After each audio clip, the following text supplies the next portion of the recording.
We all want to feel good and be healthy and have lots of energy. And diet is an important contributing lifestyle factor. We need to fuel our bodies with the proper nutrients so that they work efficiently for us, preventing disease and promoting wellness.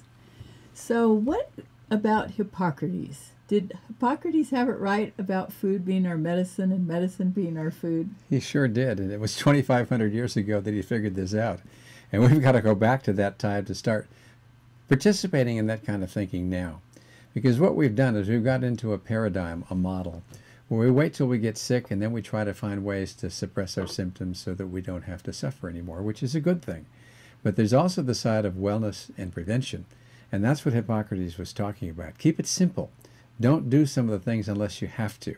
Wellness and prevention should always come first. So he was right on the mark, Vicki. You know, you often talk about our cells and compare them to a microscopic industrial plant. How does that work? Yeah, that's an interesting concept. Actually, each one of our cells is like a microscopic industrial plant. It does a lot of things that maintain our bodies and provide energy for us. It's much analogous to, say, a car factory that's making some kind of big automobile. If they're missing a spark plug or a wire or a tire or something like that, the car isn't going to work. Well, the body's not any different. If we don't give it all the 55 essential nutrients it needs, it simply is going to not be able to function right. And we kind of think we're indestructible and that we can kind of eat what we want and not worry about it. We have a lot of refined and processed foods. We have a lot of pesticides and things on our foods that can sometimes be an issue as well. We should keep that simple. We should eat the best foods that we can so we keep those little machines working well and keep us healthy.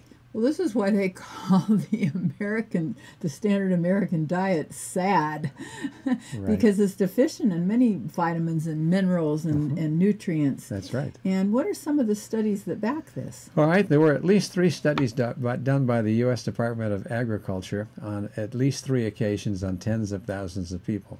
And what they found was that there was massive undernutrition when it came to vitamins and minerals and things like essential fatty acids. And if you, again, don't have those building blocks that we need to make our hormones and enzymes and cell walls and all the complex neurotransmitters, etc., that we need, we're not going to function right. So they pointed out something that was important. Our diets are deficient. We need to do something to take care of that problem by eating better food, and sometimes, if we can't get it, knowing about intelligent supplementation. Okay, so if all our cells are healthy, we can't be sick. So how do our cells get unhealthy? Good question. When we look at a cell and all the things that it does, it's a small miracle. When you look at an auto plant, it's nothing compared to what a cell does. And if the cells don't work right, then that's when we get ill, because like Vicki said, if they're all working properly, it's impossible to be sick. So what are the 4 different ways that cells can malfunction?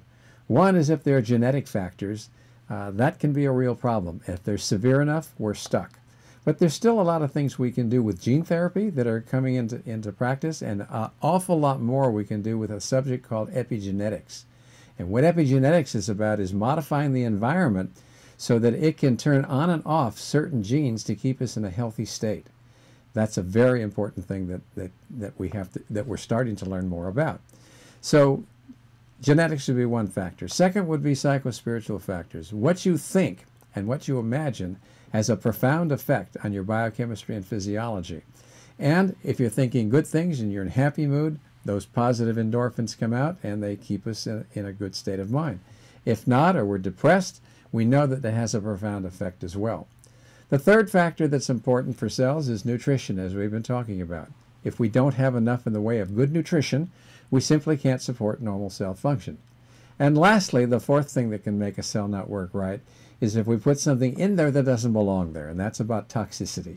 And we've made 100,000 new chemicals in the last about 75 years that we haven't had a chance to adapt to genetically to be able to account for them.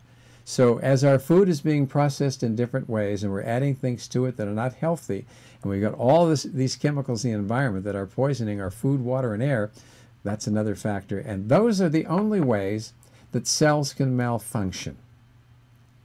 We've all heard stories about how maybe somebody goes to the doctor for a doctor appointment and they get a clean bill of health. and they leave the doctor's office and fall down dead from a heart attack. So let's talk a little bit about the wellness buffer and how a person can seem like they're well one day and be dead or seriously ill the next. Yeah, that's really, we don't appreciate that a lot. We joke about it and say, gee, just came back from my exam. My doctor gave me a clean bill of health. My laboratory work looked perfect. And I had a heart attack when I walked out of the office door. What happened? Well, there's this thing called the wellness buffer, which means that there's a space, a region between perfect health on one side, death on the other side, but somewhere in the middle where we start to have symptoms because we've lost all this wellness reserve that we have. That's what I call the wellness buffer. So the job of doctors who are practicing wellness and prevention is to find out where we are and move towards that optimum state where we've got perfectly functioning cells. And if we're in that place, we will have lots of space between where we start to have symptoms and where we start to have problems with the complications of the illnesses that we see today. This is epidemic of chronic diseases. You know, there are so many different diets. How does a person choose which diet is right for them? Very good question, and very difficult if we don't know a lot about nutrition. It really depends on who we are. What's our body type? What's our metabolism like? Are we overweight? Are we underweight? Do we have a problem with our kidneys, our heart? There are different ways to support the encouragement of normal functioning, normal physiology through diet, because diet has a profound effect on our biochemistry and physiology. Without the natural ingredients that we need in our diet, can't function right. And if we have a disease problem, there's often a lot we can do to support better nutrition so the body can heal itself. So nutrition is a pretty important lifestyle factor. Exactly. So in our Creating Wellness program, we're really big on nutrition and feel that that should be one of the basic elements of lifestyle that we should focus on, because without healthy nutrition, we're not going to have healthy bodies and we're not going to do well. So eat what's healthy for you. Find out what the best diets are from your doctor or your nutritionist so that you can be on the right track and support your cells so they'll all be healthy.